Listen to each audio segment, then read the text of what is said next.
مصر کے جنگل میں ایک شہزادہ چند بکریاں چراتا اور ان سے حاصل ہونے والی دودھ اور جنگل کے پھلوں پہ گزارا کرتا۔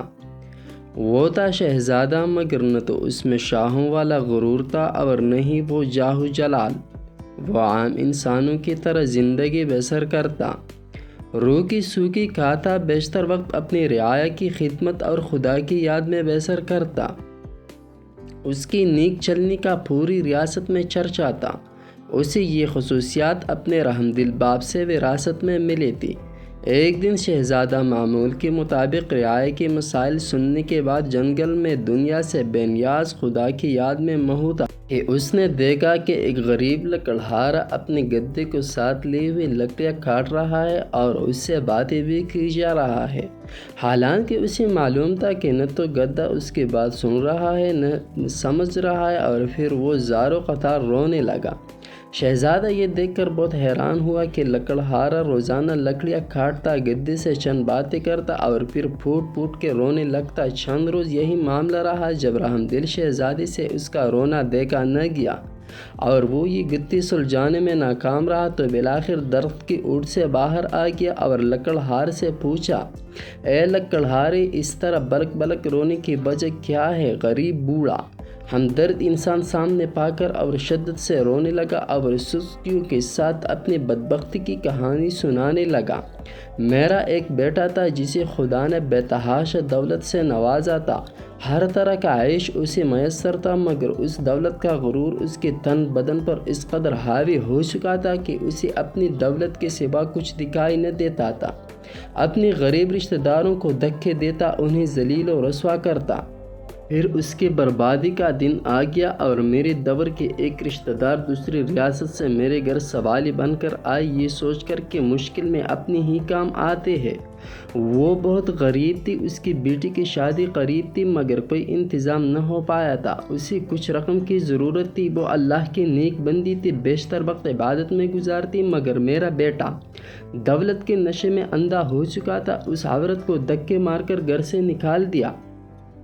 یہی وہ وقت تھا جب ہماری بربادی شروع ہوئی۔ اسی رات سرخ آندھی چلی، بجلی کڑکی اور تیز بارش ہوئی۔ میں اور میرا بیٹا اپنے نرم بستر پر میٹھی نیند سو رہے تھے اور وہ عورت پوری رات ہمارے دروازے سے لگی روتی رہی۔ شدید طوفان اور رات کے گھنے اندھیرے میں دوسری ریاست واپس جانا اس کے لیے ممکن نہ تھا، اور وہ ضعیف عورت پوری رات اس طوفان کی مقابلہ کرتی رہی اور میرے بیٹے کو رحم نہ آیا۔ صبح جب میری آنکھ کھلی تو مجھ پہ قیامت ٹوٹ پڑی۔ میرا بیٹا گدی کی صورت اختیار کر چکا تھا، گھر کا سارا سامان آسمانی بجلی گرنے سے جل کر خاک ہو چکا تھا، سب کچھ برباد ہو گیا تھا۔ اس میں میرا قصور یہ ہے کہ میں نے اپنے بیٹے کو غرور و تکبر کرنے سے نہ روکا، برائی کی طرف بڑھتا ہوا ایک قدم نہ روکا، اور اب یہ عالم ہے کہ میں جنگل سے لکڑیاں کاٹتا ہوں اور اپنی ہی بیٹی پہ لاد کر بیچنے لے جاتا ہوں، اور اسی سے ہم باپ بیٹے کا گزارا چلتا ہے۔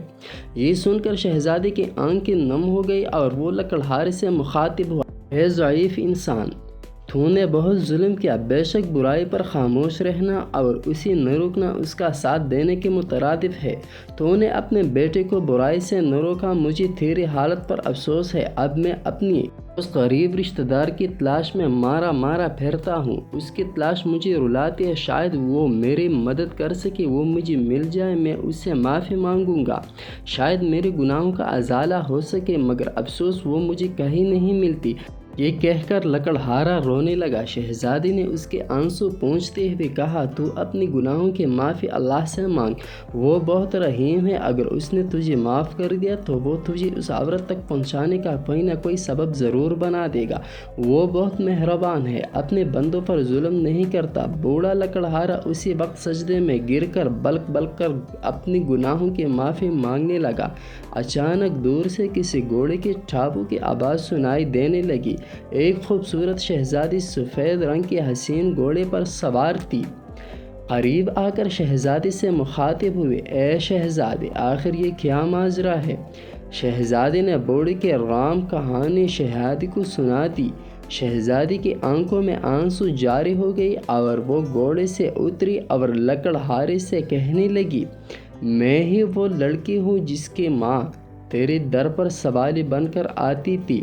مگر اے بدبخت، تیرے مغرور بیٹے نے اس نیک عورت کی زندگی ہی چھین لی۔ ساری رات تیرے دروازے پر تیز بارش میں طوفان کا مقابلہ کرتی رہی کہ شاید تجھے رحم آ جائے۔ بالآخر تیز بارش کی ٹھنڈی بوندوں کو وہ بوڑھی جان برداشت نہ کر سکی اور دنیا سے چلی گئی۔ جب صبح ہوئی تو رحم دل بادشاہ معمول کی گشت پر تھا۔ اس کا وہاں سے گزر ہوا۔ وہ میری ماں کو جب گھر لایا تو ماں کی لاش دیکھ کر میرے پیروں تلے سے زمین ہی نکل گئی۔ اب میرا سہارا کوئی نہ تھا۔ بادشاہ یہ سب دیکھ کر بہت پریشان ہوا۔ بالآخر اس نے مجھے اپنے ساتھ لے جانے کا فیصلہ کیا۔ کچھ عرصہ میں اس کے محل میں رہی اور اس نے مجھے نیک لڑکی پا کر اپنے بیٹے سے میری شادی کرا دی۔